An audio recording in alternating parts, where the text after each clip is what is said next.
ہم کریں گے ہر مظلوم کی حمایت۔ السلام علیکم، میں ہوں حورین فاطمہ اور آپ دیکھ رہے ہیں حمایتی نیوز HD چینل۔ نظر ڈالتے ہیں آج کی اہم خبروں پر۔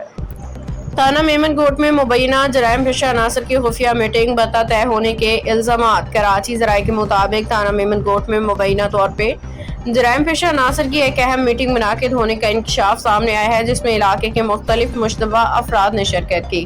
اطلاعات کے مطابق میٹنگ میں منشیات دیگر غیر قانونی سرگرمیوں سے وابستہ افراد کو بلایا گیا۔ ذرائع کا دعویٰ ہے کہ میمن کوٹ کا مبینہ منشیات فروش حاجی ہارون میمن، جو چھالیہ کے کاروبار میں سرگرم بتایا جاتا ہے، بھی اس ملاقات میں موجود تھا۔ الزام عائد کیا جا رہا ہے کہ تھانے کے SHO جابر حسین لاہوری نے مختلف جرائم پیشہ افراد کو طلب کر کے مبینہ طور پر معاملات طے کیے۔ ذرائع کے مطابق میٹنگ کے دوران SHO کی جانب سے مبینہ طور پر کہا گیا کہ علاقے میں سرگرم تمام افراد سامنے حاضر ہوں اور اپنے معاملات طے کریں۔ مزید دعویٰ کیا جا رہا ہے کہ حاجی ہارون میمن نے مبینہ طور پر ہفتہ وار 3 لاکھ روپے ادا کرنے پر رضامندی ظاہر کی، جس کے بعد وہ تھانے سے روانہ ہو گیا۔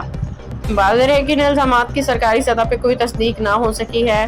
اگر یہ الزامات درست ثابت ہوتے ہیں تو قانون نافذ کرنے والے اداروں کی کارکردگی پہ بڑا سوالیہ نشان ہوگا۔ شہری سماجی حلقوں نے IG Sindh, additional IG Karachi اور دیگر اعلیٰ حکام سے مطالبہ کیا ہے کہ معاملے کا فوری نوٹس لے کے شفاف تحقیقات کرائی جائیں تاکہ حقائق عوام کے سامنے لائے جا سکیں۔ باخبر رہیے ہر جگہ ہر وقت، جانیے ملکی و غیر ملکی حالات و واقعات یقین کے ساتھ۔